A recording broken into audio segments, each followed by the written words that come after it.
Thank you, Mr. Speaker. I rise for a point of personal privilege. The delegate has the floor. Thank you, Mr. Speaker. I was asked by a colleague of mine on the other side of the aisle, someone I actually deeply respect, and she asked me, was I going to be nice this session? And I thought it was an interesting question. I don't particularly think of myself as an unnice person, but I can see how sometimes people would see that differently. But you know what I've never done, Mr. Speaker? I've never got on this floor and I've challenged the faith of an elected official because I disagreed with them on policy. I've never gone on this floor, Mr. Speaker, and suggested that the other side of the aisle were racist because they didn't agree with my particular policy positions. I've never suggested they were sexist because they didn't agree with my particular policy positions. But I'm keeping a running tally so far of this session. We're not very far into it. And almost every day, someone on the other side of the aisle either gets up and either subtly or comes right out and suggests that if you don't agree with them on policy, well, then you're not a Christian. You're a sexist. You're a bigot. You're a racist. But the moment someone actually stands up and says, wait a second, no, I'm not going to accept that.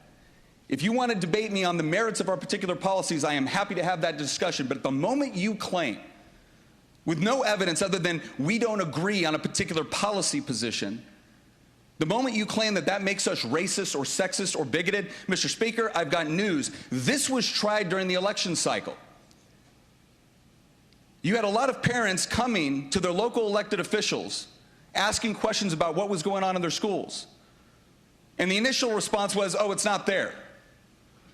And then when they saw evidence that it was, based off of what their kids were coming home and saying to them, and they went back and reissued the concern, then they got told, oh, well, then you must be a racist.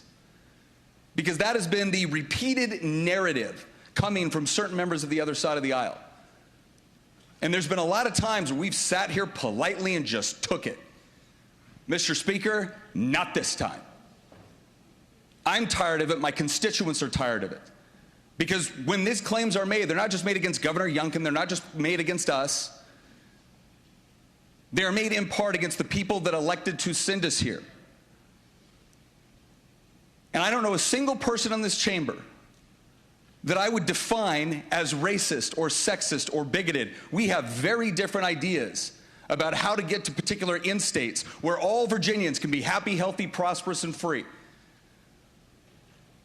But just so I'm very clear, will I be nice this session? I would certainly like to be, but I'm not about to sit here and listen to that, Mr. Speaker, and then go home to my constituents and have them ask me, why didn't you stand up and defend us?